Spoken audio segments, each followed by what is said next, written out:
The Maui pipeline serves basically the centre of the North Island North, so all of the people in Auckland, the Huntly Power Station, the Fonterra dairy factories that are across the Waikato. What happened back in 2011 was that simply the land moved, it took the pipeline with it, and the pipeline cracked. It took 5 or 6 days to actually repair the pipeline. In the aftermath of that, MIMBY, I think, estimated that the cost to the economy was around $200 million for, so around $40 million a day, and that was back in 2011.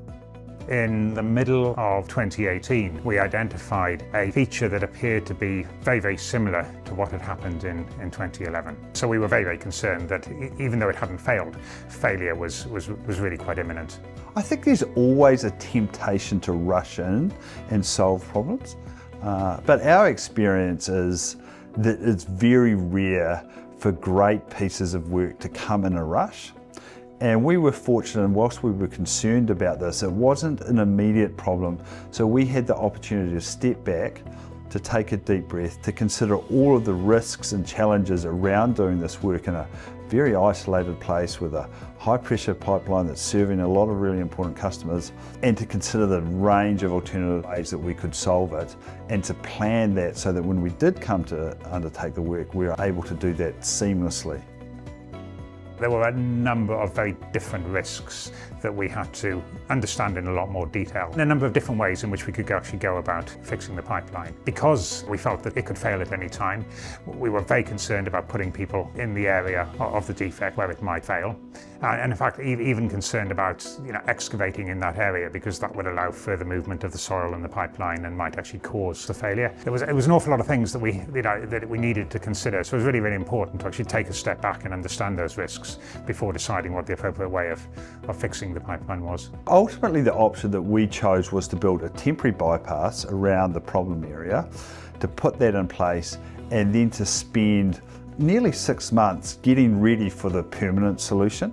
So by building the temporary bypass, quite quickly we took away the risk of rupture, and it gave us that much longer time that we could plan the work, that we could work with our customers to make sure that their demand matched up with our ability to supply them while we undertook their work.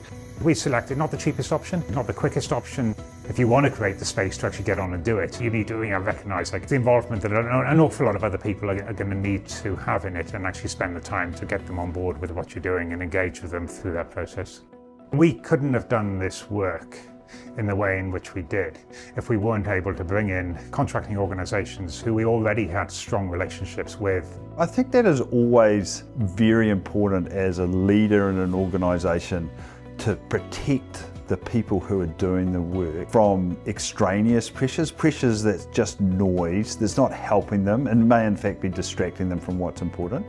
So we were very clear about setting up our team that there were those people who were doing the work, and there were almost another group of blockers who were keeping that noise away from them, informing them about the views that people had, but not letting them get distracted by those. You do stuff that's different, and you really need to understand all of the possible consequences of doing that. And so we were going from a pipeline that was in steady state operation. We were turning it off, we were cutting a piece out, and we're turning it back on. So we were changing the state of that pipeline quite a lot in a relatively short period of time. So we needed to understand, what does that mean, not just at the site that we're doing the work, but up and down the whole value stream, and how were we going to deal with that? How were we going to talk to the stakeholders who were going to be affected by that, and make sure that we had everyone lined up so they understood the difference and they had plans in place to avoid any negative outcomes.